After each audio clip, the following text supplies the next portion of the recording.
पाश्चात्य राजनीतिक विचारक को पढ़ेंगे तो इन पाश्चात्य राजनीतिक विचारक में हम सबसे पहले पढ़ना स्टार्ट करते हैं प्लेटो को। तो यहाँ देखिए पाश्चात्य राजनीतिक विचारक में प्लेटो को हम आइए समझने का प्रयास करते हैं और बहुत ही शॉर्टकट में प्लेटो से संबंधित महत्वपूर्ण जो चीज़ें हैं मैं आपको इस वीडियो में बताऊंगा। और अगर जो आपने वीडियो को क्लिक कर लिया है तो धैर्य के साथ वीडियो के अंत तक बने रहिएगा, क्योंकि हम अगर जो पूरा वीडियो देखेंगे तभी हमें कुछ समझ में आएगा। देखो कह रहा है प्लेटो के बारे में, तो प्लेटो जो थे 428 ईसा पूर्व 347 ईसा पूर्व।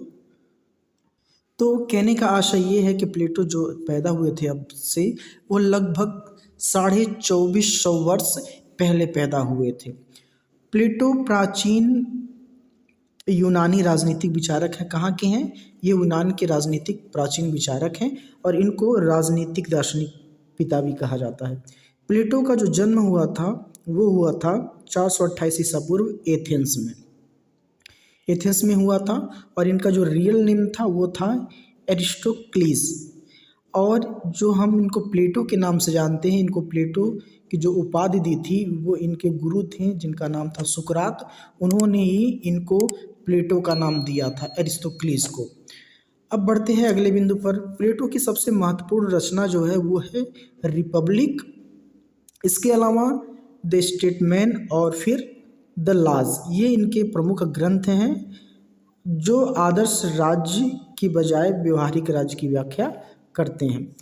प्लेटो के आदर्श राज्य की जनसंख्या, अब प्लेटो कहता है कि जो एक राज्य होना चाहिए उसकी जनसंख्या कितनी होनी चाहिए, तो प्लेटो कहते हैं कि आदर्श राज्य की जनसंख्या 5040 होनी चाहिए। ये भी प्रश्न पूछा जाता है।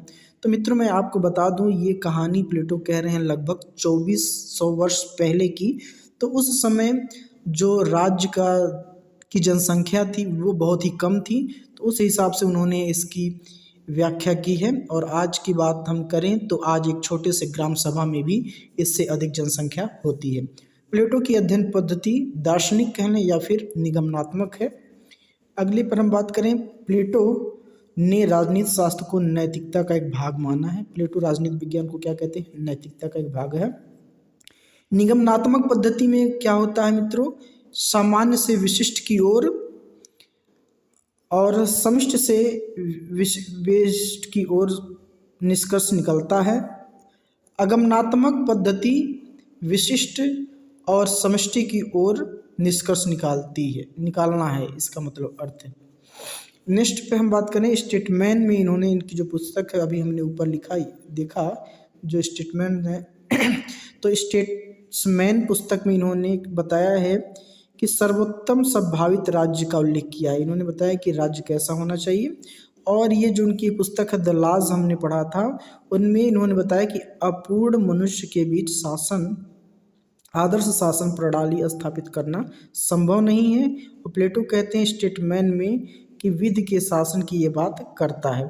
प्लेटो के समय में जो 2 प्रकार के नगर राज्य पाए जाते थे। अब प्लेटो की हम कुछ रचनाओं के बारे में बात करेंगे। प्लेटो की रचना है the Republic, the Statesman, the Laws, मीनो,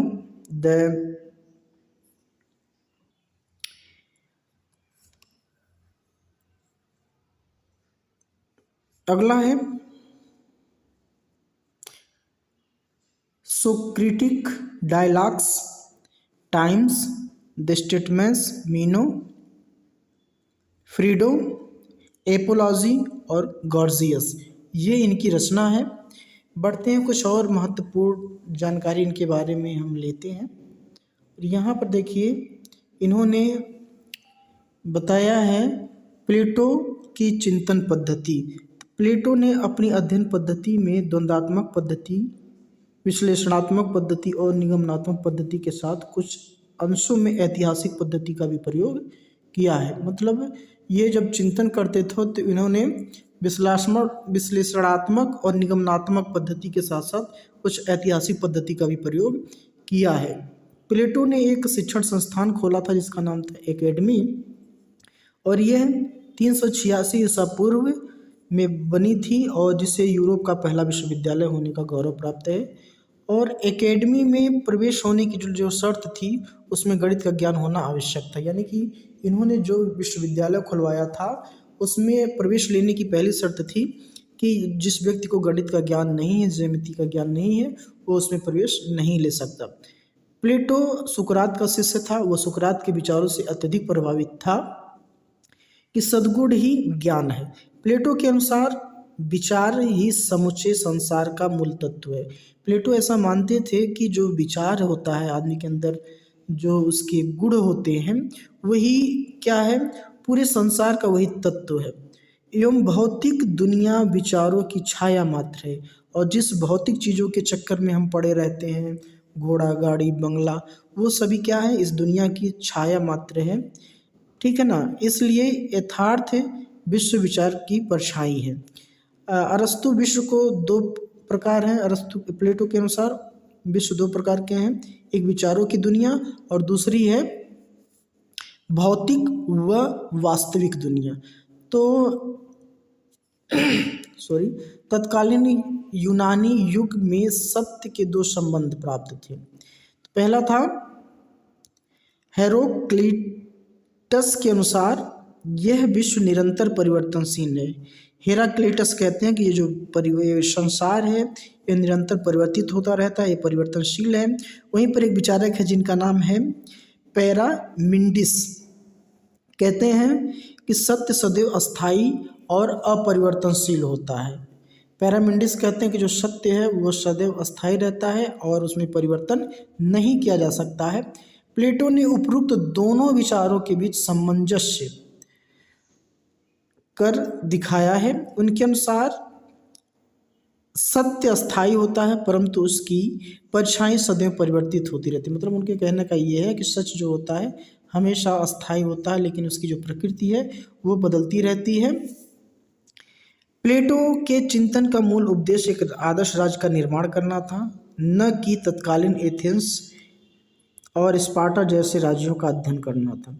आपको पता होगा कि उस समय दो प्रकार के राज्य थे, एथेंस और स्पार्टा।